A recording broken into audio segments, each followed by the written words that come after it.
Welcome all Startech viewers and Khaleej fans out there that are prepared to gain more knowledge about the digital future. Today, we have a special guest that has great passions for cryptocurrencies and blockchain.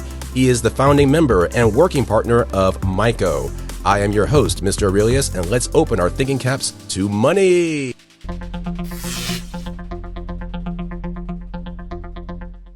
Welcome, Mr. Ryan, to the Startech Podcast. Hi, thank you for having me. So may you please inform the listeners about Myco and also your background? Sure. So as you said, I'm a founding member for Myco. What we do is we decentralize the content economy, the content ecosystem. We do this in every way possible. We have about 50 films in production. We film about 10 podcasts. We're doing live streaming with cricket matches. We eventually want that to happen on the user experience where it's more like Twitch. And we're also doing shorts like TikToks and Reels, because that's where everybody's, they have the quick attention span. So that's the content everybody's watching right now. Yes. All of this goes on a platform where users are incentivized by ad revenue. So you can watch quality content while the user is earning. And creators earn at a better rate than any other social platform out there. And they do it by their very first view, which is very cool. Well, there is a question I wanted to ask. I've noticed that a lot of podcasts, especially in the United States, their podcasts usually last like around an hour, and they still gain many views. But you just mentioned yourself that you're still focusing on Instagram Reels and TikTok. Right. So how can people who create these long content still gain views, but most of the views are still in these short reels? That's a very good question. And I think it comes down to, I don't know if it's generational. I know the younger generation is very quick. But for me, I'll watch a podcast if I find it interesting.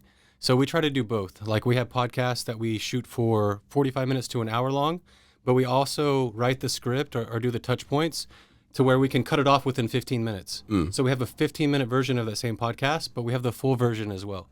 So we just try to do every piece of content. And then, of course, as you know, every piece of content you shoot, you cut into shorts for marketing for Reels and stuff like that. So basically these shorts are kind of like trailers or previews to the longer podcasts. Right. We try to do that. And then, try to shoot some behind the scenes stuff, to get people interested. Like, okay, this person's doing something cool. I'm going to watch their podcast. Would you also include bloopers? Yeah, we do that. We've sold behind the scenes and blooper stuff as NFTs, changed the metadata, sold that, and people could watch behind the scenes stuff, which was pretty cool. Now, Mr. Ryan, we all love money, am I right? Correct. Yes, delving down to cash, to credit, you name it. And also as a child, if you actually played Sonic the Hedgehog or also Super Mario Brothers, getting those coins is basically getting money in our mind. Right. Yes. Now, right now we have a new terminology for money, for finance, for credit, and it is called crypto. And we're not talking about the tales from the crypt. So may you please share to the viewers and also to the observers out there, what is the definition of cryptocurrency, blockchain, Bitcoin, in your own definition? Sure. So cryptocurrency is just digital money, basically. It gets its value from fiat. When someone says fiat, that's just basically what you know as regular money that's owned by the government, printed by the government. That's what fiat is. So you can take fiat and you can buy a digital asset, which is cryptocurrency. This digital asset the beauty that gets everybody involved with cryptocurrency is that I can send it anywhere in the world like this with no third party. Nobody can track it. No bank knows what happens to it. And that's usually the starting point for people. Other than that, like I said, there's different blockchains out there. There's a blockchain where if you spend $1 on this blockchain, you get a cryptocurrency that's always worth $1. But on other blockchains, like Bitcoin, Ethereum, Binance blockchain, you can buy, and if more people buy, the value of it goes up. So it can be used as an investment. You can buy it when the volume or the price is low, and you can cash out when it goes high. So that gets other people very excited about it. And so blockchain is just a chain where transactions take place. It can be a transaction of value or money. It could be data. It's just something that moves from point to point. What keeps the security in line with this is cryptography, which is basically just difficult math that's hard to track, right? And Bitcoin is basically just the very first blockchain that was made. It's the biggest, it's the most used, it has the most volume, and therefore it's the safest. Oh, okay.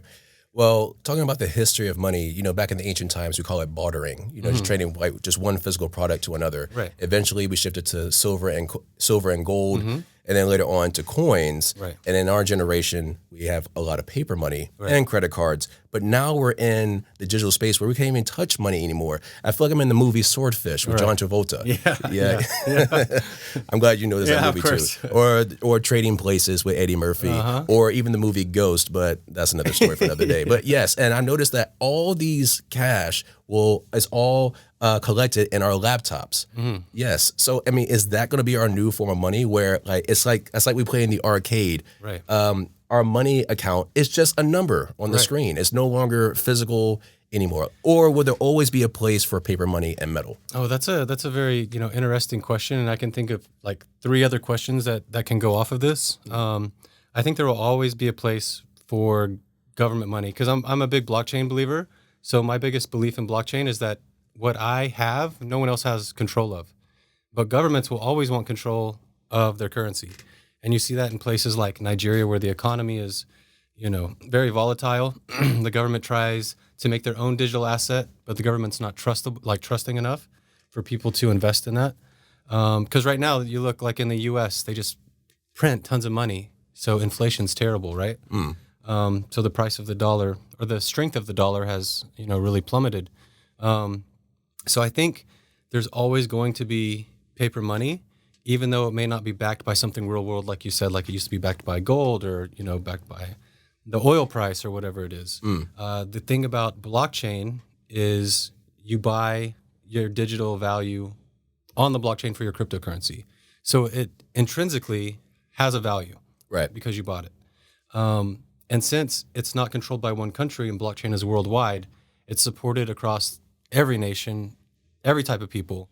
And that kind of gives it the volume and support it needs, rather than a digital asset controlled by one government. Because, like I said, a lot of these governments aren't trustable. I mean, there's like Nigeria, for example. They have currency shortage, but there was no option, to give their people money. And so these people have overregulated their currency and economy, and now they want trust in a digital asset, and the people they don't want to touch it. Well, have you heard the city, Akon City? Yes. Yeah. And he said that he used cryptocurrency to construct his own city. Right. So that actually shows the significance of cryptocurrency. Right. Yeah. So if he did not have cryptocurrency, could that be possible? Right. And I think cryptocurrency works well for them because cryptocurrency in general in places in Africa is big because that's how they pay each other. They do P2P transactions. Like if I have crypto and I want to buy something, I just send it to you and it's done. And that's what makes it very valuable, that it can be used anywhere in the world. But like I said, when it comes down to, will there always be paper money? I think government will always want control of the economy. So I think there will always be paper money or always government controlled money. So now let's talk about your company for a moment, sure. Myco. Yes. Where did the name Myco come from? Myco comes from my content. And it's basically that, users, people that watch content have a share in what kind of content they watch. And so the overall idea of how the platform works is ad revenue is generated on a platform, just like it's generated on YouTube, for example. The difference between us and YouTube, first we saw on YouTube, you have to have 4,000 watch hours and 1,000 subscribers before you're ever monetized, right?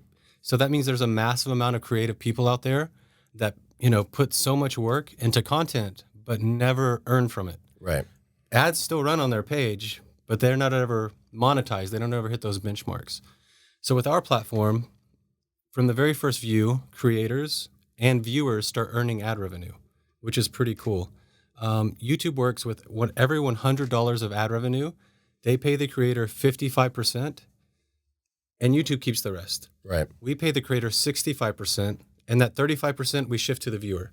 So for us as a platform and a company, if it's not our content, not our community, we don't earn anything from it. We just earn from the 50 films that we have in production, the podcast we shoot, all our own content, and then we're constantly acquiring licensing for the platform. Because like when you're at home and you spend a weekend watching Netflix, after that you're like, I can't find anything I'm interested in. So it's very important to have new content constantly on the platform. Absolutely. Yeah. Okay, so what makes just Myco, what's the right word? How can Myco gather or attract younger content creators? As you mentioned before, young content creators, they are using TikTok. TikTok is like the number one social medium right now, especially here in the UAE. But I think you see something. That's why you brought Myco here. So what do you see that makes Dubai unique to establish a company in the first place in the city? Right. Well, Dubai is very unique because, we have our digital asset license, which is the VARA license. And when we went to go speak to them the first time, like in the States where I'm from, the government is just concerned about wanting the tax money at the end of the gains. Here, the government was very good about asking us, hey, what's the best way to go about regulating this for growth? Like, they love seeing businesses thrive here. So that's why I think Dubai is like, definitely the hotspot for like blockchain and fintech and stuff like this. It's already grown, since I've been here. So back to your first point is talking about the creators, the young film creators in the short form content.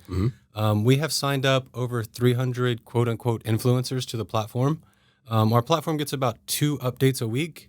And we're finally getting to a place where we feel more comfortable with the platform because we're technically still in test phase, even though we've crossed 2 million downloads, which is amazing for a platform being in test phase. And once it gets closer to polish and how we want it, those influencers are already uploading content.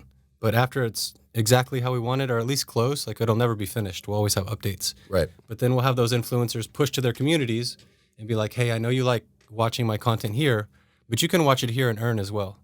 And that's when we expect a lot of volume from that community to come to our platform. There's something else I also want to ask is Film Society. Yes. Yes. And I see that Myco is also trying to establish their own sort of Hollywood, so to speak. So Right. can you also explain about that project? Sure. So we're working with Film Society for like an accelerator program because there's all these talented filmmakers, producers, younger people that have these great ideas or this great skill sets, but they don't get the opportunity from a big platform, to make their dream film or, do their work.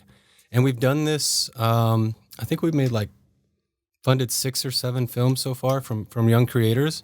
2 of them have won awards in their countries, I think Pakistan and Nigeria specifically. So yeah, that's the idea of working with them, just to for us to get our name out there, to be like, hey guys, we have this amazing platform. We want to give funding. We want people to create great content and have that content go on our platform where users are incentivized. And, at least get your name out there and it gets you a start and gets people, viewing your content, which I think helps both parties. Okay. Yeah. Because my next question is going to be about this. We're going to combine Hollywood Yeah. to the digital universe because, again, that's what our podcast is all about, Right. the digital universe and the future. Right. So I know you realize that there has been a couple of concerts ranging from Michael Jackson and maybe a few other artists. There's a thing called not artificial, but what's the right word? I don't know. I saw him spinning around, dancing on stage. Yes.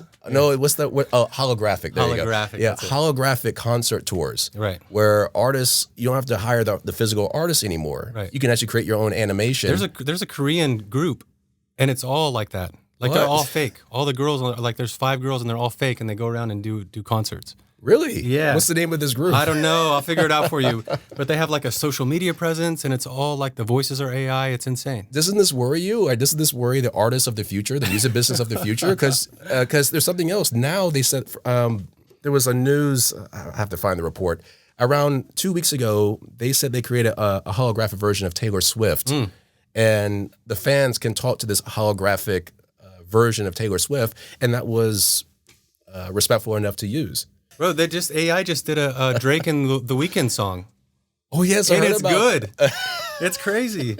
Yeah. So may you please explain to us what's going to happen? As I think that's what a lot of people are worried about. Again, about the future of technology. Yes, we talk about the positivities, Yeah. but a lot of people, they have that one criticism is jobs. Like Yeah. people are afraid that the AI Skynet. Oh, Terminator reference. You see, I hope we're not going to be in that Skynet era. Hopefully Yeah, not, right. unless we have Arnold Schwarzenegger. Right. Yes. Yeah, we maybe need he him. can save the universe. So maybe you guys just share your opinion. Like, should we be worried about it, or there will always be a presence for like physical people to perform? I think, AI is moving so fast. Who Right. knows exactly what's going to happen? But I think at the end of the day, even using AI specific programs, you still need to have someone creative on the end to make it happen. AI is, they sell us self-learning, but when the creatives come, I still think you need people there to put the creativity and work to make these things happen. Right. And I think the holograph stuff, in the metaverse specifically, I think it's just going to be another outlet for more people to enjoy whatever content's out there, whether it's music or movies. One piece that I didn't talk about with our project is we have cinema in the metaverse, I don't know if I showed it to you when at any of the film meetups or by the office, but it's really cool. You put the VR device on, you see the screen, you have chairs, you have the walls. It's like you're actually in the cinema.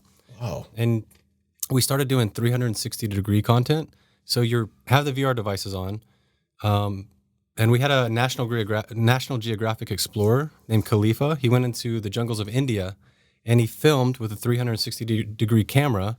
And when you're watching it, you're walking along with them. So you have to watch the content more than once, because if you watch it once and look this way, you're missing what's happening behind you. Because it's like, you can see the sky, the ground, like you're looking everywhere. It's super cool. Yeah. Is this like also can be found in Dubai Mall? And I noticed that Dubai Mall has an arcade, but the arcade is not like modern. It's like futuristic. Again, you have to wear the mask, like the VR mask, and you have to see. You can actually physically, like, what's the right word? In a fantasy type of way, you're inside the game. That's cool. Yes, like there's a Star Wars game. You have a lightsaber, and you can just slash the objects. It's a workout. Yes, and I think, oh my gosh, it's crazy. I'm being positive. Yeah. I noticed. Don't get me wrong. This is a positive face. It's a happy face. And I know you're positive about it too. That's why we are delving into the digital universe. Right. But it is something that we do need to consider. Again, because people are worried about it. You mentioned that the only people that may keep their jobs are people who understand know how to repair the malfunctions or have like a technical background. Right. But most people don't have that. So should they be worried? How can they contribute? I don't think it's worried. I think especially like, ChatGPT, like it's even already a job to be very good at ChatGPT and understand what prompts are needed to answer questions. I can't remember the name of the job title, but it's already a job about using AI in different ways. So especially right now, there's not like I'm sure someone made a college course out there for it, but you can learn about AI online. Like it's free, like all the info's out there. So if it's something you're worried about or want to learn about, like you just have to go find the info. And what about education? Oh, I think technology, I think education is going to be even more at people's fingertips, even though it's, like the internet's out there, like everyone has access to it. But just like, with the Metaverse and VR stuff, there's, doctors that sit in the UK and can do surgeries in Africa with the VR glasses. It's crazy, what's happening. So we're practically going to be in the Matrix. Yeah. Yes. Yeah. We use the Matrix is like the central movie of every single episode. I mean, there's no I can't find another movie that's related to. Yeah, that's a pretty good one. Yes. Yeah. So thank you so much, Mr. Ryan, for being a part of the Startech Podcast. I appreciate it. Thank you for having me. You're welcome.